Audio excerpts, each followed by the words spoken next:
A nossa programação com a palestra do querido Jaime Ribeiro.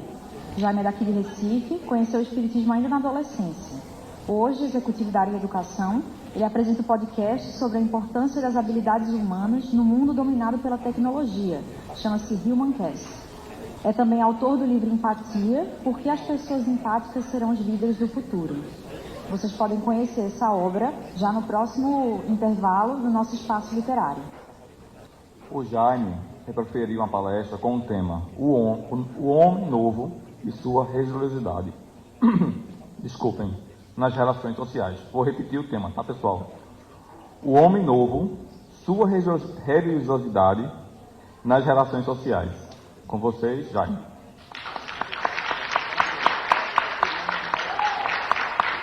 Bom dia, galera. De fato, é uma alegria estar aqui em casa hoje, porque apesar de no cartaz estar escrito São Paulo, eu sou pernambucano, sou de Recife, já não moro aqui há muito tempo, mas eu sou daqui, eu faço muita questão quando vou me apresentar em São Paulo, no Rio, eu faço questão de falar que a primeira coisa que eu falo é sou de Recife, sou pernambucano, e depois eu falo as coisas que eu faço, porque eu acho que isso é muito importante, a gente dar voz ao nosso povo, às nossas raízes. Isso é uma contribuição que a gente pode dar para a nossa sociedade e também estimular outras pessoas que não estão lá no centro do Brasil, como se chama, a ganhar voz, a fazer um trabalho bacana e poder ser escutado, ser ouvido.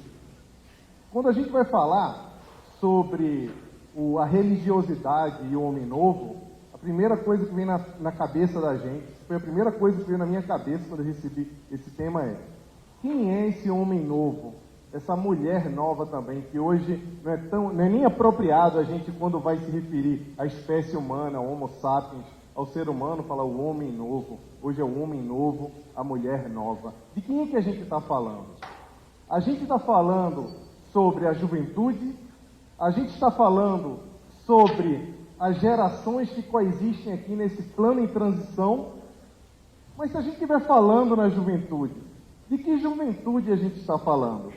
A gente está falando dos millennials, a gente está falando dos pós-millennials ou da geração Z, mundialmente conhecida como geração Ctrl Z, ou estamos falando efetivamente dessa permuta intergerações que estão acontecendo agora aqui nesse plano em transição? A minha percepção é que a gente não pode falar sobre uma geração só, a gente não pode falar sobre o homem novo sem trazer a perspectiva das relações entre essas gerações, sem a gente falar sobre a relação que essas gerações têm mutuamente. A grande verdade é que não dá para falar hoje em juventude sem falar na relação com o adulto. Quando a gente pensa no momento atual, e eu vi algumas perguntas hoje que foram feitas para o Trigueiro e que dá vontade da gente ficar aí 1 a 2 horas falando sobre isso, a gente automaticamente se pergunta sobre o que aconteceu ou o que o Kardec queria dizer no Evangelho segundo o Espiritismo, no capítulo 1, mais especificamente no trecho 8, quando ele fala da aliança da ciência e da religião. A gente imaginava que essa aliança de ciência e da religião, em especial nós que somos espíritas há muito tempo, a gente esperava que estar em casa, em algum momento, ia tocar aquele plantão lá do Jornal Nacional, que é aquela musiquinha que todo mundo sabe, todo mundo fica atento quando a televisão está ligada, ou que ia chegar alguma coisa, 1000 notificações no WhatsApp, nos trazendo a notícia, a boa nova. Qual que era essa notícia? O espírito foi descoberto em laboratório. Agora, todos nós sabemos a composição atômica da alma. E aí, nesse minuto que escutássemos isso com o avanço da ciência, ia dar aquele sentimentozinho assim de lacrada, né? Dizer, yes, eu sabia disso há tanto tempo porque eu estudo Espiritismo, e agora que vocês estão sabendo porque saiu no Jornal Nacional. Mas, infelizmente, esse momento não chegou e Kardec nunca quis dizer isso. Quando Kardec fala na aliança da ciência e da religião, ele deixa muito claro que isso ia se dar no campo social, no campo moral, no campo psicológico. Que a revolução que estava por vir, como diz Fenelon, logo no início, logo no seguinte a essa parte da aliança da ciência e da religião, no Evangelho segundo o Espiritismo, ele fala que essa aliança da ciência e da religião se daria no campo moral. E hoje, para nossa festividade, para nossa alegria, a gente vê a ciência, a gente vê a economia, o Fórum Econômico Global, as universidades e grandes pensadores da humanidade, como Yuval Harari, falando que o que importa agora é ser bom. Que o que importa, o que é relevante, são as habilidades humanas. E deixa de ser apenas um objeto de estudo, uma perspectiva religiosa e filosófica, de estudar o comportamento que Jesus nos deixou como modelo, que é de amar o próximo como a si mesmo, que é de se comunicar com o outro, se relacionar com o outro respeitosamente. Olha que coisa incrível de se ouvir, quando a gente está lá escutando aquele fórum lá em Davos, dizer, olha, agora, entre as 7 habilidades de empregabilidade do futuro, o que é mais importante é isso, isso e isso, inclusive inteligência emocional, inclusive cooperação, ou seja, trazendo highlight para as habilidades humanas. Dentre elas, a empatia, a resiliência, o pensamento crítico e tantos outros. Quando eu fui escrever o livro Empatia, uma das coisas que mais me impactou nas minhas pesquisas foi descobrir isso aqui. Foi descobrir que a sociedade hoje é 58% mais narcisista do que antigamente. Essa pesquisa foi feita com jovens ao longo dos últimos 30 anos. E ela dizia que os jovens de hoje são 58% mais narcisistas do que os jovens de 30 anos atrás. Os cientistas não ficaram muito surpresos com isso aqui. E muito provavelmente alguns de vocês também não ficaram surpresos.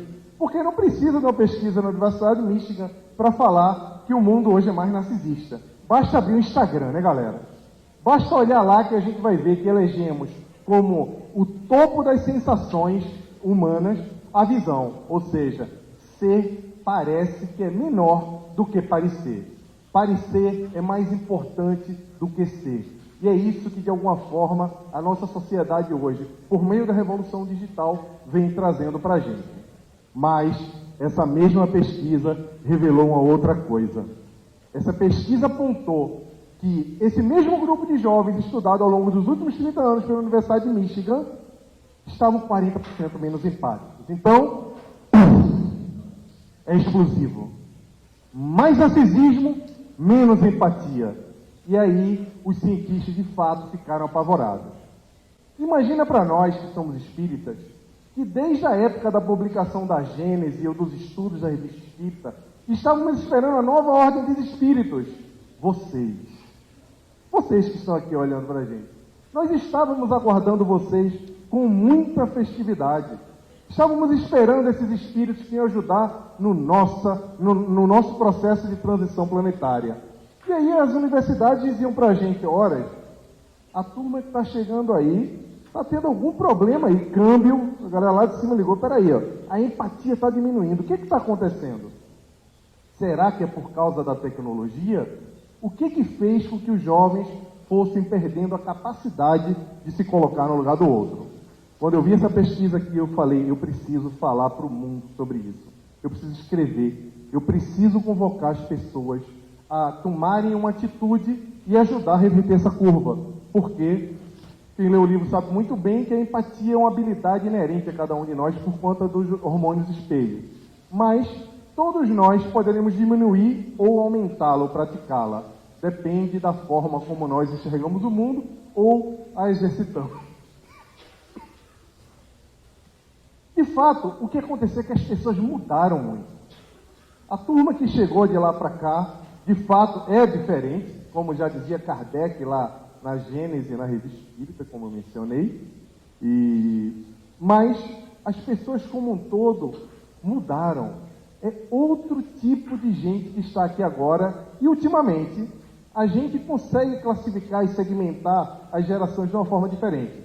Eu não sei se vocês sabem disso, mas o termo adolescente, teenager, é um termo que foi criado pós-Segunda Guerra Mundial para poder classificar as pessoas. Porque antes existiam crianças, ou, na época de Kardec, existiam crianças e adultos.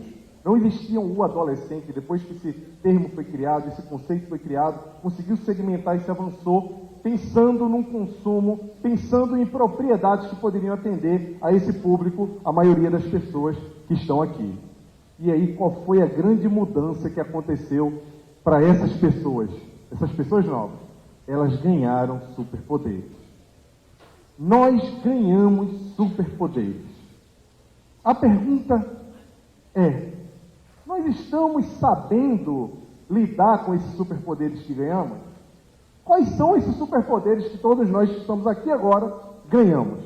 Que superpoderes são esses? E aí, fora o descontrole da gente não saber lidar com esses superpoderes, eles são muito factíveis, são muito visíveis para todos nós que estamos aqui vivendo esse tempo, que é o acesso à informação. Tudo está na nossa mão agora, imediatamente. Você pode saber tudo sobre qualquer coisa a um clique no seu celular.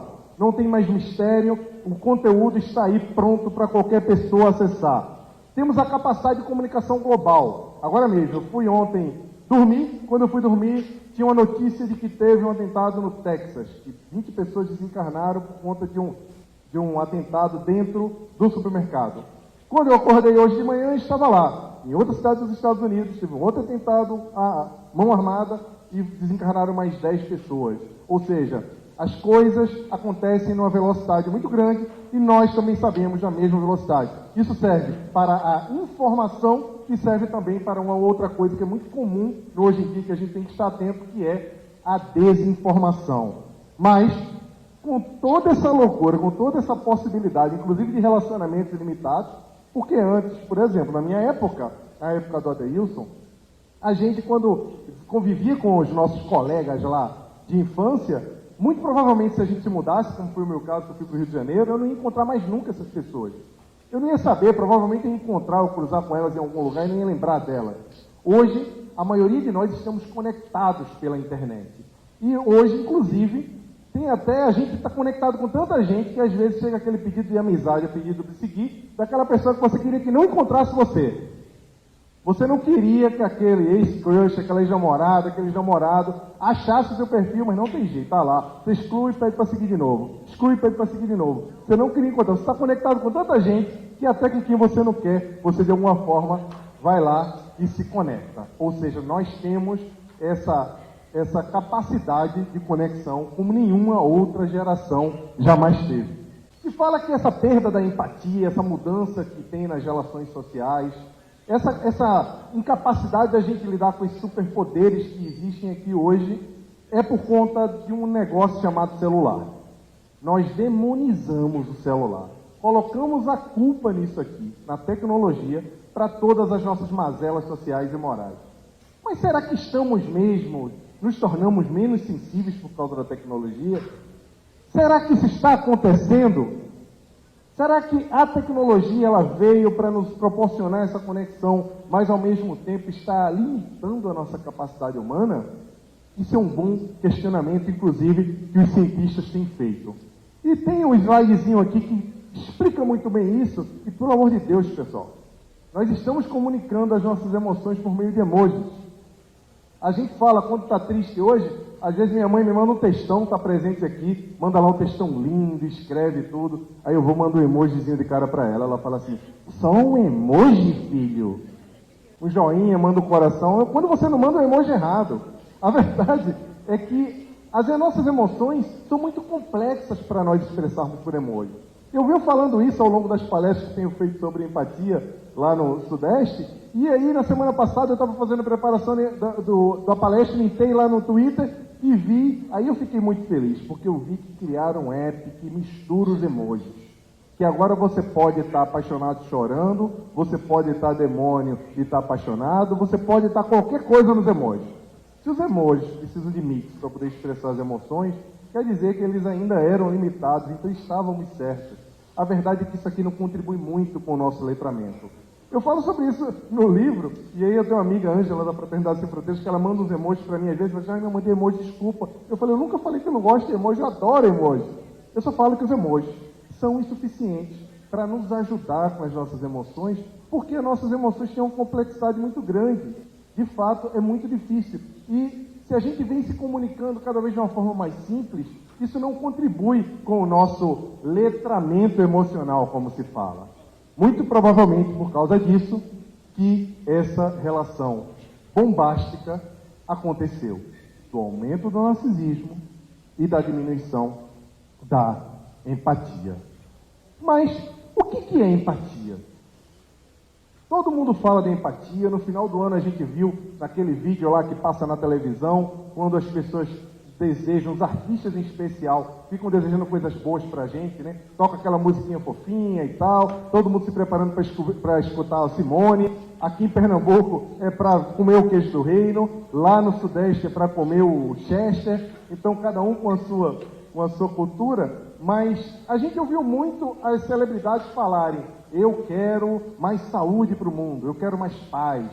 E aí as pessoas falavam: eu quero mais empatia. Muita gente falando que queria mais empatia. Inclusive no próprio Google, quando você pesquisa lá no Google Trends de 2004 até agora, você vê que o termo empatia aumentou 4.000% de 2014 até agora. Ou seja, o interesse por essa palavra cresceu sobremaneira. Eu não sei porque, não sei se isso tem a ver com a reeleição do ano passado, que deu defeitinho, né, na maioria de nós, em especial nos grupos de WhatsApp familiares, mas as pessoas queriam entender um pouco mais o que significava se colocar no lugar do outro. A empatia é a capacidade de se colocar no lugar do outro, de sentir o que o outro sente e agir partindo dessa perspectiva. Porque não há a possibilidade de a gente se colocar no lugar do outro. Não existe a empatia sem ação. A empatia é um verbo. Ela demanda que nós façamos alguma coisa. Não dá para você dizer: eu sei como você se sente, que legal, estou entendendo. É compaixão, é dó, pode chamar do que for. Empatia exige uma ação. A ação, nem que seja a ação que é colocada na CNV como a ação da escuta ativa, que é uma ação, você está agindo de uma forma proposital e de uma forma racional para entender. Mas antes de tudo, a empatia é uma palavra cristã que não está no Evangelho. Eu fui fazer uma palestra outro dia no centro, lá em São Paulo, e aí a dirigente falou assim para mim: olha, fale de empatia, mas fale de Jesus, pelo amor de Deus, fale do Evangelho. Aí eu parei e falei: meu Deus, como é que eu vou falar de empatia sem falar em Jesus? A vida de Jesus foi a empatia, né? Jesus, ele praticava empatia a todo momento. Como é que eu vou fazer isso? Eu digo: eu não sei nem como é que faz isso, eu respondi para ela. Porque Jesus, em todos os atos da vida dele, em todos os seus ensinamentos, ele era empatia pura. Não dava para fazer isso.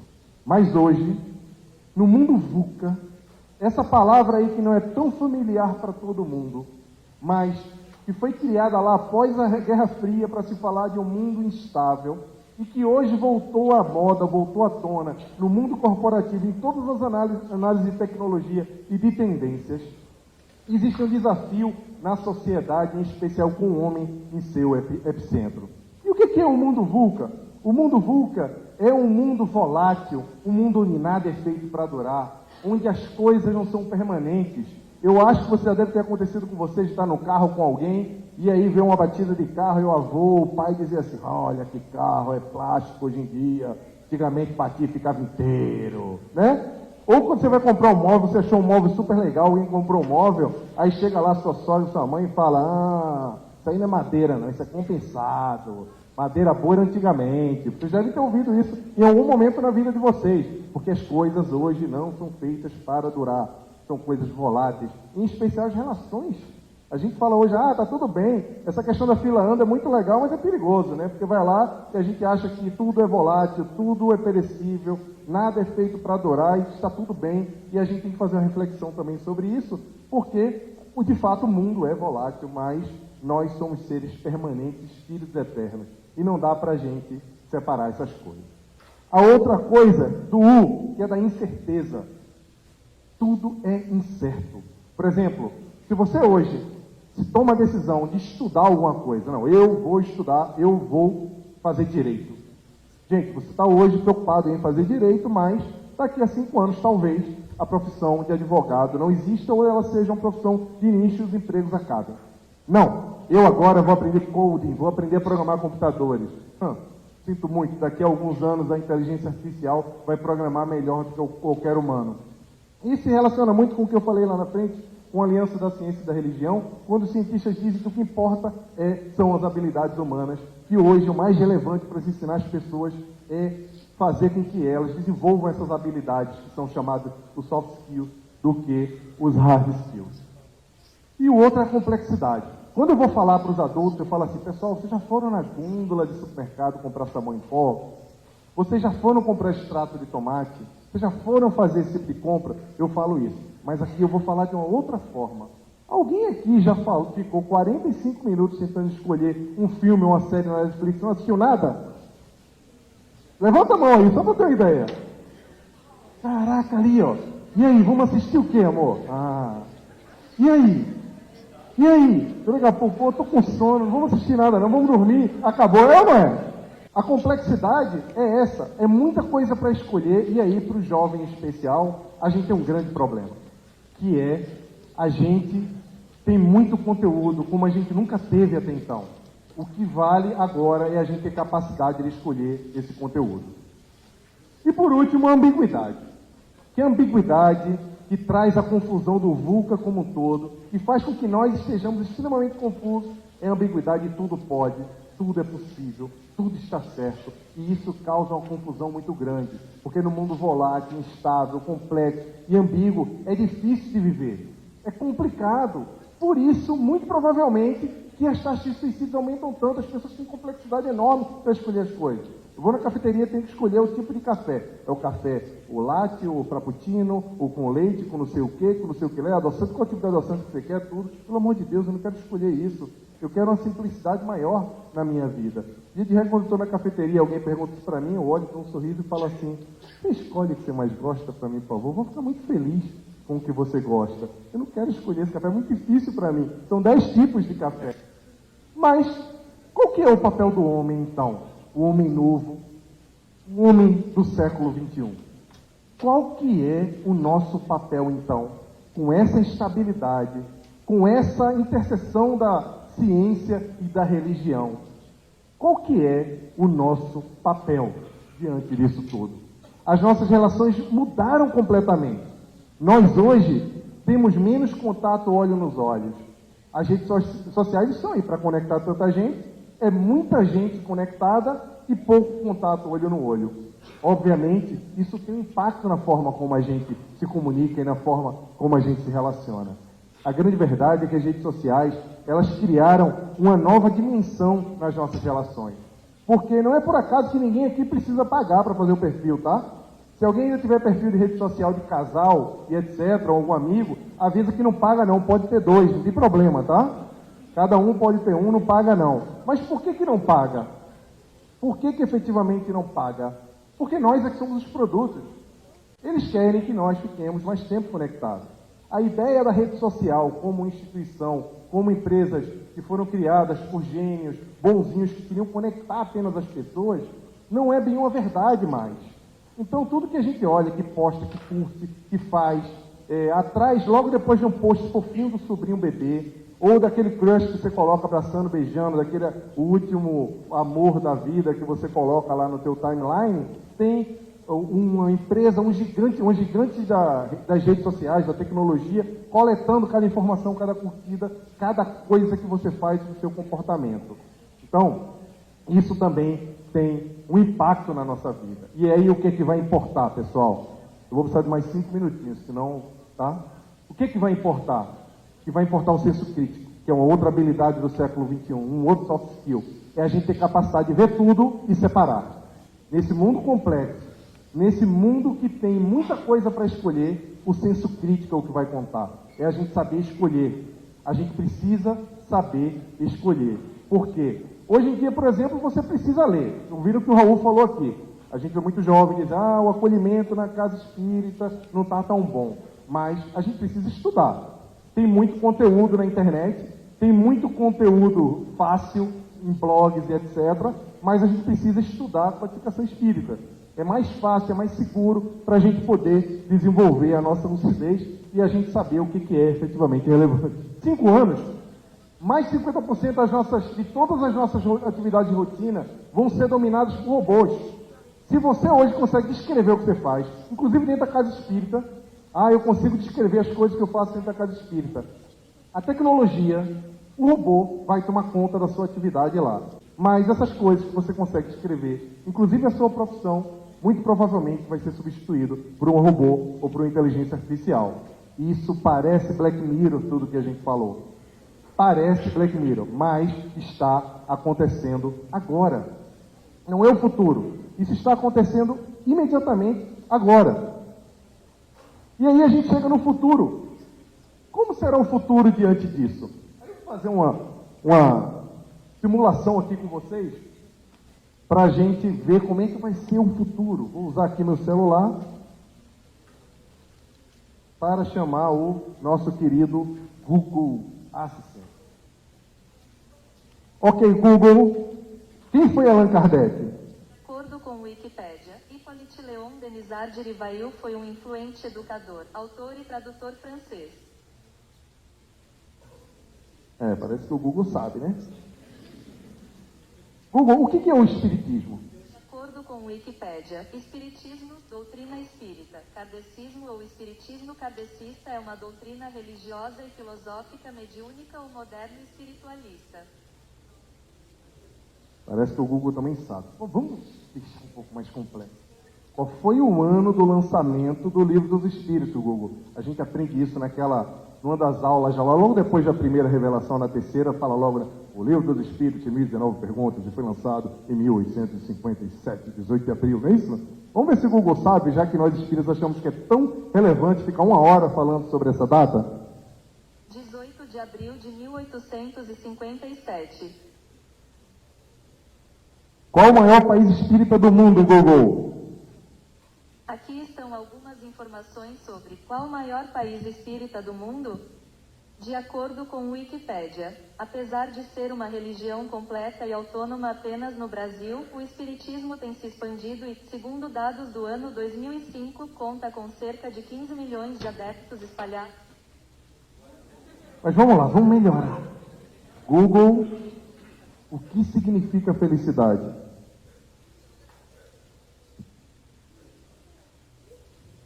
Felicidade, qualidade ou estado de feliz, estado de uma consciência plenamente satisfeita, satisfação, contentamento, bem-estar.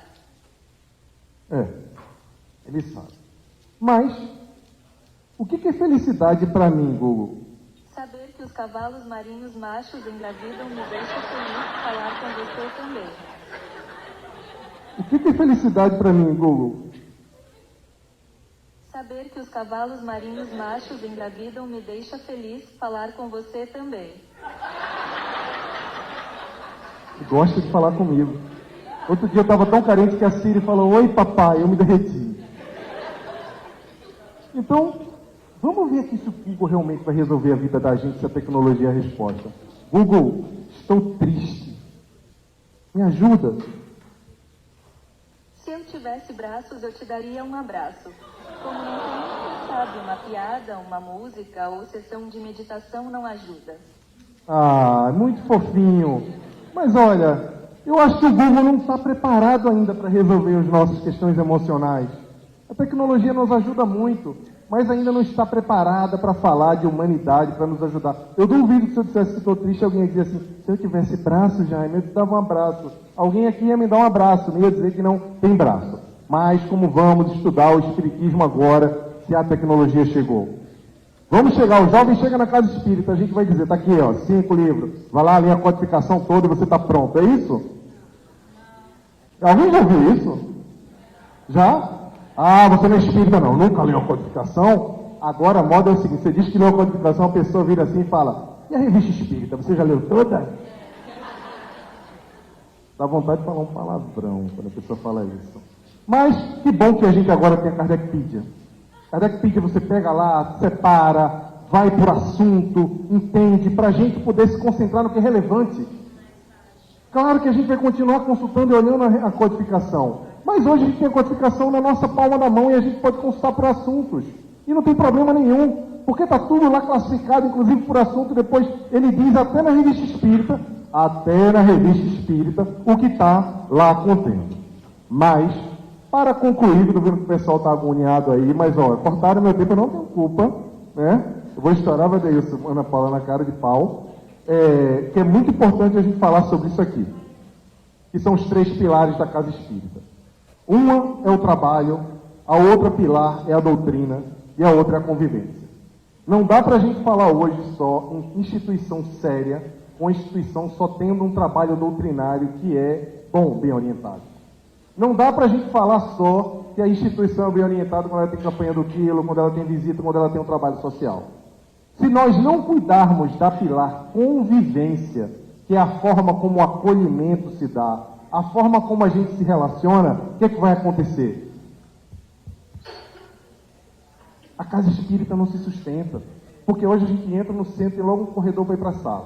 Entra no centro, tem logo alguma coisa, desliga o celular, não pode ficar aqui, peraí, não faz barulho. Gente, a Alva está estudando o que faz as pessoas felizes há 76 anos e chegou à conclusão que o que faz as pessoas felizes são relações. Nós precisamos nos relacionar mais. E como é que a gente chega na casa espírita e não consegue se relacionar porque a gente tem que ir correndo para algum lugar? Não faz o mínimo sentido. Mas, para isso, precisaremos fazer inovação. Trazer inovação para as nossas instituições. Mas os glóbulos brancos existem também nas instituições. Glóbulos brancos existem no nosso corpo para nos proteger. E, às vezes, dá um tilt na cabeça deles e eles começam a atacar o próprio corpo e nos trazem doenças autoimunes. Nas instituições nós também temos os glóbulos brancos, que é a resistência à modificação. Então vão lá, não, quer mudar aqui não, o jovem não pode mexer aqui. Olha, tem um jovem querendo mudar. Enquanto as empresas no mundo inteiro, elas estão loucas procurando jovens talentosos, estão gastando de fortunas para ter os jovens talentosos, a casa espírita ainda não está preparada. Fala que o jovem quer mudar, que o jovem não é permanente, que o jovem tem problemas. E aí, os glóbulos brancos das instituições acabam afastando o jovem de dentro da casa espírita.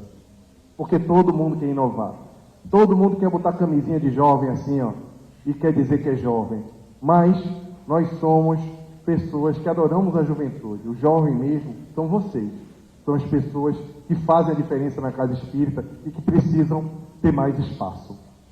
Essa é uma outra coisa, eu vou deixar para depois. Eu vou estar na terça-feira, vou estar na Casa dos Humildes, vou falar um pouco sobre esses períodos do Espiritismo, que está na Revista Espírita de dezembro de 1863, que é Kardec falando sobre o futuro do Espiritismo, falando que nós temos alguns períodos que vão acontecer e a gente está vivendo hoje o período religioso.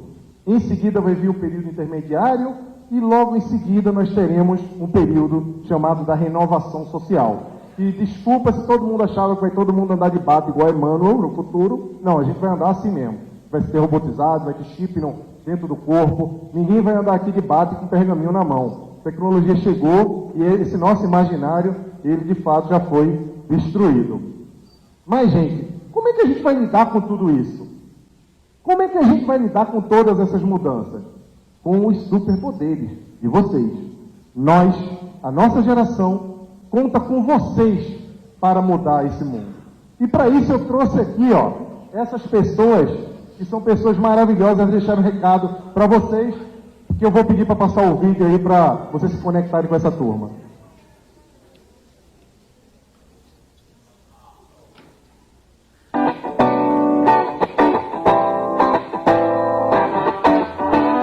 Olá, meu nome é Ana Moreira, da página Cantinho Espírita do Instagram. Nós jovens temos o futuro em nossas mãos. Então vamos nos unir em prol do bem, vamos compartilhar coisas boas e acreditar que nada está perdido. Quando a gente usa as nossas forças em prol do bem, a regeneração fica mais perto da gente. E aí, vem comigo?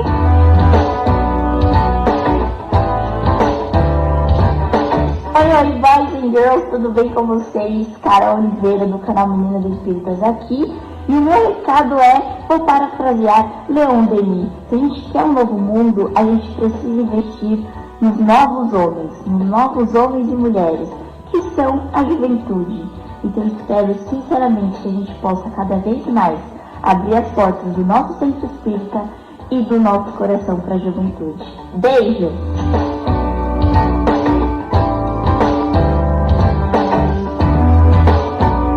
Meu nome é Wesley Gasperini, sou criador da página Roteiro Jovem Espírita. Estou aqui viajando, estou em Alagoas, mas passando aqui rapidinho para desejar um ótimo encontro para vocês, uma ótima palestra linda com esse cara que eu admiro demais, que é o Jaime, um cara de grande coração, que cada vez mais divulga a nossa doutrina espírita. Eu também venho aqui lembrar para vocês continuarem nesse caminho unido com a espiritualidade. Porque quando a gente anda no caminho da luz, quando a gente anda no caminho do bem, no caminho do amor, né, da espiritualidade, a gente só tem ganhos e ganhos e ganhos para receber. Tá bem? Um beijo para vocês, muita luz pra gente hoje e sempre. Tchau, tchau!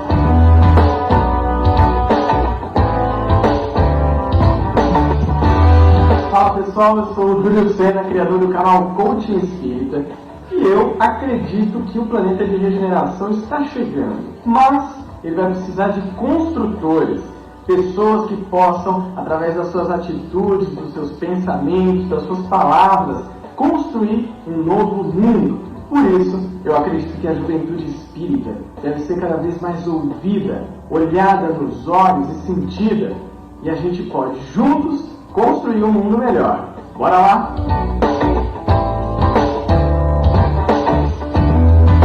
É essa turma aí que está mudando, pessoal. Então, a hora dos pequenos chegou. E quando a gente fala pequeno, é que hoje um jovem de 13, 14 anos, que está em Exu, com um celular, com 3G na mão, ele tem mais acesso à informação do que o meu querido Valdec, que era presidente da Federação Espírita Pernambucana nos anos 80, tinha, na época que comandava o Espiritismo em Pernambuco. Hoje, qualquer pessoa tem mais acesso à informação e pode impactar. Essas pessoas aqui estão mudando a forma como nós nos conectamos e fazendo um trabalho belíssimo de divulgação. Eu espero que vocês sigam o exemplo deles, porque é incrível a forma como eles vêm trabalhando pelo serviço do Espiritismo e pelo serviço de Jesus. Então, pessoal, para concluir, no mundo VUCA, nesse mundo volátil, com a tecnologia lá Black Mirror, com tantas transformações sociais, o que é mais importante? Como a gente vai se manter lúcido, como a gente vai atravessar essa confusão toda de uma forma sadia? Por meio da fé. A fé é a linha reta, é a linha estável no mundo VUCA, nesse mundo complexo, ambíguo e tão difícil, volátil, tão difícil de se viver hoje em dia. Por meio da fé, da espiritualidade, do desenvolvimento da nossa compreensão de quem somos, é que nos tornaremos os seres humanos que nos propomos a nos tornar na espiritualidade. Estamos em uma hora de transição. Estamos vivendo no mundo de regeneração. E nesse mundo de regeneração, é importantíssimo que Jesus possa contar com cada um de nós. Que possa contar com o nosso concurso. Porque a gente vê em especial muita gente reclamando de como o mundo está hoje. Da configuração política do Brasil, dos problemas dos Estados Unidos, das questões do Oriente Médio, do aumento de suicídio, da questão ambiental. A gente vê muita gente se preocupando e fazendo o que eu chamo de ativismo de sofá. Eu até lancei um livro na sexta-feira, um livrinho chamado Manual do Preguiçoso para se tornar um espírito de luz, para poder ajudar a turma a mudar o mundo do seu sofá, sem fazer um grande esforço, porque de fato a gente precisa fazer alguma coisa, nós precisamos nos propor a fazer aquilo que nós imaginamos que é o melhor para o mundo, porque não adianta. Se vocês estão esperando os X-Men chegarem aqui no Brasil, se estamos esperando os Vingadores aparecerem para resolver esse problema, eles não vão aparecer. Os heróis do plano de regeneração, as pessoas designadas pelo Cristo para mudar esse planeta e preparar a nova era, somos nós. Somos nós os heróis da regeneração, meus amigos. Não vai vir ninguém diferente. Então, quando você olhar no espelho, lembrar que você ainda erra, que você ainda sente tristeza, que você ainda tem problema em casa, que você tem problema no trabalho, que você tem uma série de questões para resolver ainda internas, lembre-se que Jesus conta com o nosso concurso, porque somos nós os grandes heróis do plano de regeneração. Muita paz, um bom semestre para vocês, espero que a gente se veja em breve.